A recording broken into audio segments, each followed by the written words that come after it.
La femme avait l'air ahurie. Elle n'avait pas imaginé que son mari allait la laisser sur cette île déserte. Quand elle s'était libérée des liens qui l'attachaient, l'homme était déjà sur le speedboat, prêt à s'enfuir. Cependant, la femme ne montra aucun signe de panique. Au contraire, elle prit des outils et se dirigea vers l'intérieur de la forêt vierge. En réalité, elle avait déjà saboté le speedboat auparavant. À mesure que le speedboat accélérait de plus en plus, la corde de chanvre reliant la coque du bateau se tendit instantanément. Puis tout le bateau pneumatique fut renversé, et le plan d'évasion de l'homme échoua complètement. En ce moment, la femme avait fabriqué une arc composite avec des branches. Elle jurait que l'homme qui l'avait abandonné allait payer un lourd tribut. Bientôt, Jim, qui était remonté à terre dans un état pitoyable, trouva sa femme. Mais avant qu'il ait eu le temps d'expliquer, son mari fut tellement effrayé qu'il mouilla son pantalon. Il n'avait pas imaginé que sa femme était si farouche.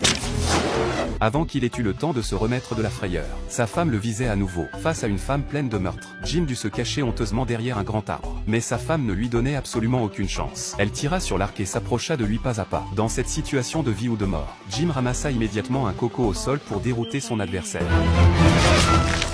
Au moment où sa femme changeait de flèche, il se mit à courir aussitôt, mais il avait quand même sous-estimé la force de sa femme. On vit que la femme tira tout à fait l'arc immédiatement. Elle était prête à utiliser son coup de main.